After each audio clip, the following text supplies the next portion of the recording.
Al termine della gara in Ungheria, Toto Wolff ha commentato il dominio di Red Bull e di Verstappen in questo modo: ci muoviamo all'interno di un campionato di Formula 2 contro un'auto di Formula 1 che ha rifilato 39 secondi alla nostra vettura, e il giro veloce fatto al giro 53 di Verstappen in 1:20.504 parla da sé. Toto Wolff ha anche aggiunto che secondo lui gli ultimi giri non ha neanche spinto, cosa molto probabile, ma nel video di oggi voglio parlare nel dettaglio della situazione in casa Red Bull. Sappiamo che ci sono tre team che probabilmente hanno sforato il budget cap 2022 e forse uno di questi è proprio la stessa Red Bull, e vediamo come andrà a sviluppare la monoposto da qui a fine anno, se ne hanno la possibilità, sentendo le dichiarazioni di Christian Horner e vedendo anche alcuni retroscena sul team di Milton Keynes, perché sembra che abbiano finito le ore a disposizione in Galleria del Vento. Prima di continuare con l'analisi della situazione budget cap e Red Bull, vi ricordo di lasciare un like, di iscrivervi e attivare le notifiche per non perdervi nessun video qui sul canale. Ogni giorno andiamo a vedere insieme tutte le notizie della Formula 1 e nello specifico su Ferrari. Vi ringrazio di cuore di tutti i messaggi di supporto che ci lasciate ogni giorno. Il vostro sostegno è fondamentale per continuare in questo progetto. Io sono Rastro e oggi andiamo a vedere nel dettaglio la situazione in casa Red Bull. But now can Leclerc with DRS get back at Verstappen? We're heading towards turn 4. Can he stay on track? And it's just as he retakes the lead from Max Verstappen.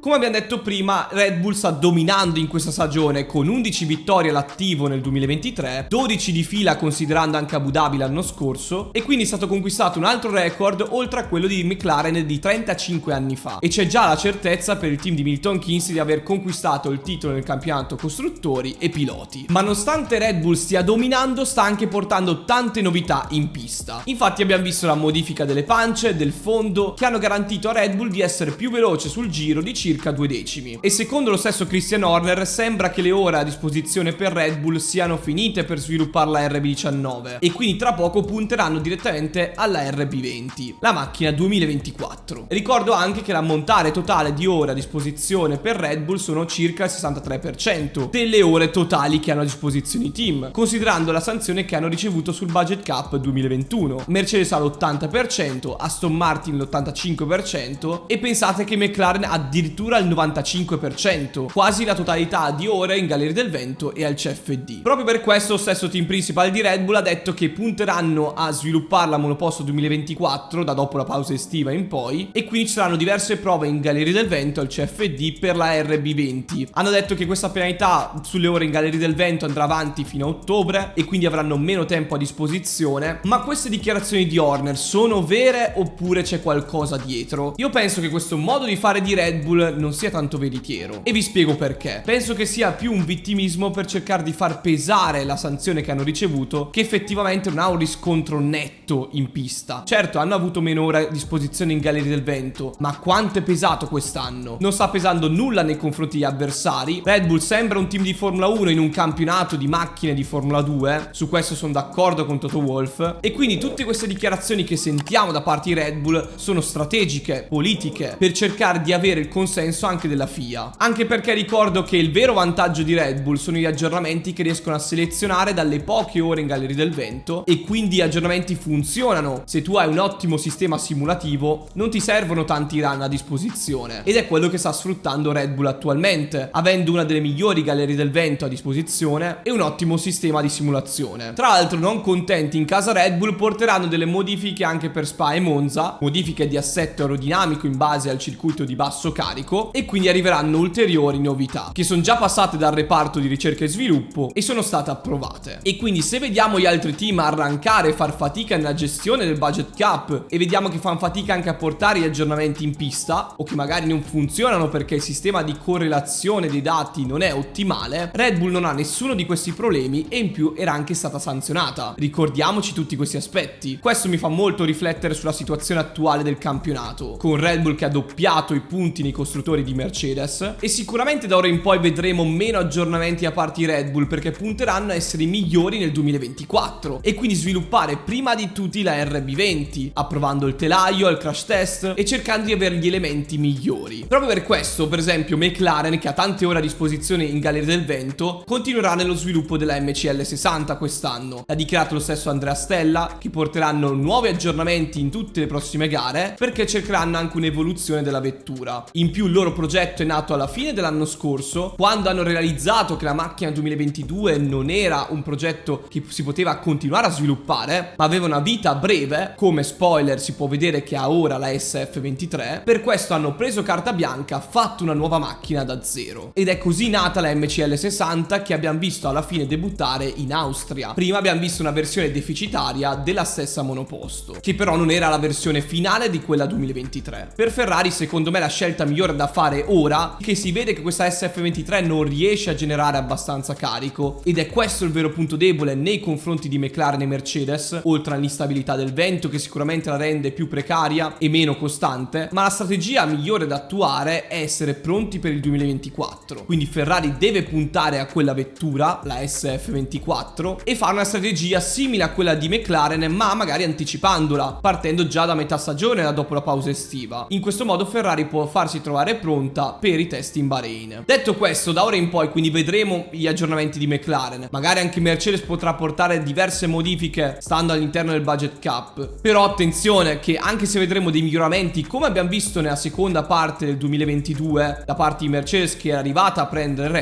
Red Bull starà già puntando al 2024 e allungare nel prossimo campionato. Non so se i distacchi da qui a fine stagione andranno a diminuire, probabilmente andranno a diminuire perché Red Bull punterà sul 2024, portando meno aggiornamenti nella seconda parte di stagione 2023. Però questo non dobbiamo considerarlo come un segnale positivo che Ferrari, Mercedes, McLaren si avvicineranno a Red Bull, perché il team di Milton Keynes punterà direttamente l'anno prossimo. E se la stessa Ferrari si è autogiustificata a Silverstone perché ha sottoperformato a causa di una strategia troppo conservativa, non possiamo dire la stessa cosa qui in Ungheria, dove ha sofferto proprio di ritmo gara. Non si può giustificare. Io non l'avevo neanche giustificata a Silverstone, dove mi aspettavo una prestazione migliore, ma comunque si erano cambiate le gomme Pirelli in quella gara. Si poteva lasciare il beneficio del dubbio, se vogliamo. Sicuramente Ferrari ha deluso tanto in qualifica anche in Ungheria, stando dietro addirittura a Alfa Romeo, ma ha sofferto tanto Ferrari anche nella seconda parte di gara con gomma hard, nei confronti soprattutto di Mercedes e McLaren. Quindi arriviamo a Spa e Ferrari deve cambiare filosofia, deve cercare di adattarsi a una pista che è fatta di compromessi. Ci sono tante curve veloci, tanti rettilinei, è importante avere una vettura efficiente dal punto di vista aerodinamico. Ferrari lo è anche in parte, è uno dei pochi vantaggi della SF23 a scapito di tanti difetti, quindi vedremo se riuscirà a trovare l'assetto ideale in una finestra di setup che sembra essere ancora troppo stretta. Bisognerà sicuramente fare dei compromessi. Vedo una Mercedes che potrà far meglio rispetto a Ferrari, perché ho paura che a Spa Ferrari potrà soffrire di un'usura gomme esagerata. Un altro problema importante di questa SF23 che abbiamo sottolineato più volte è il fatto che non si adatta a queste gomme Pirelli, né alla versione precedente né a quelle nuove. Quindi sì, Ferrari deve puntare sul 2024 assolutamente. Bisogna accantonare questo progetto della SF23, ormai ne abbiamo la prova certa, e sicuramente la strategia di McLaren di sviluppare un progetto proprio ma rifacendolo da zero, perché quello 2022 non aveva convinto e non aveva margine di crescita, come si ritrova Ferrari ora con la SF23, è stata la strategia vincente: voler azzardare e ricominciare da zero. Anche Mercedes ha fatto la stessa strategia di McLaren, a partire però da Monaco di quest'anno, e continuerà con l'anno prossimo. Quindi è evidente a tutti che la strada giusta da seguire è quella di fare un progetto da capo, cambiare il personale nella gestione sportiva, come sta facendo lo stesso Vasseur, dare meno messaggi troppo ottimisti prima di ogni gara, perché dà una falsa illusione anche ai tifosi, e cercare piano piano con il lavoro di riavvicinarsi a Red Bull, che ad oggi è imprendibile. Però il 2026 è dietro l'angolo. Sappiamo che le regole sui motori non piacciono a Horner, che però non può far nulla per cambiarle, perché andranno nella direzione indicata da Mercedes e dalla FIA. Però anche su queste regole Ferrari non ha una posizione forte da poter imporre la sua volontà. Mercedes e McLaren hanno anche un punto in comune: hanno cercato di avere più carico aerodinamico dal fondo, un lavoro maggiore sulla parte delle pance e dell'aria del flusso che arriva nella zona della beam wing e del diffusore, e tutto ciò sta ripagando, oltre a un cambiamento importante sulle sospensioni da parte di Mercedes, che dovrebbe fare anche Ferrari. Ma non solo, la stessa McLaren con Andrea Stella e Zak Brown ha confermato un piano triennale di sviluppo per migliorare le infrastrutture di walking e anche per lavorare sulle nuove monoposto sulla base di questa MCL60, e questa McLaren ha preso il posto di Aston Martin di inizio stagione. Ovviamente di questa Ferrari non è tutto da buttare, la mia è una critica costruttiva per cercare di migliorare. Ci sono alcuni aspetti che abbiamo visto questa stagione che hanno funzionato, vediamo la gara di Baku, però il problema è che, come confermano i stessi tecnici di Maranello, chiaro, tanti miglioramenti che si vedono al simulatore poi non si vedono in pista. Vasseur e i suoi tecnici sono sempre molto ottimisti, forse fin troppo. Bisogna anche però scontrarsi con la realtà e vedere che gli altri stanno crescendo, mentre Ferrari rimane ferma, ormai da troppe gare. Sembra che questa SF23 non abbia un margine di miglioramento e sia arrivata al suo picco massimo. Questo sarebbe un problema anche perché abbiamo altri 2 anni prima del prossimo cambiamento al regolamento. Quindi secondo me bisogna ripartire da un foglio bianco, però cambiando nettamente il DNA della vettura. Però questa è la mia opinione, ma sono curioso di sapere la vostra. E da qui al 2026 bisogna cercare di far meglio con le prossime vetture dei prossimi 2 anni, e quindi bisogna ripartire da un foglio bianco per cercare di recuperare su Red Bull, che fa tanto la vittima sulla penalità ricevuta sul budget cap quando vittima non lo è. E attenzione a chi avrà sforato poi il budget cap 2022. Fatemi sapere nei commenti come vedete la situazione anche per Spa. Sicuramente una pista molto diversa da Ungheria, dove conta avere una buona efficienza aerodinamica ma anche andare forte nei curvoni veloci, caratteristica che sembra avvantaggiare molto Mercedes. Attenzione alla perdita di drag che potrebbe avere McLaren. Red Bull ovviamente dominerà come sempre e Ferrari deve cercare di azzeccare il setup prima di arrivare in pista dalle simulazioni. Fatemi sapere nei commenti come vedete questa situazione in Red Bull, sul fatto che hanno accusato di avere poche ore in Galleria del Vento, darle per il 2024, come vedete la seconda parte di stagione di quest'anno. Sono curioso di leggere e rispondere a tutti i vostri commenti. Qui da Rastro è tutto, ci vediamo a un prossimo video.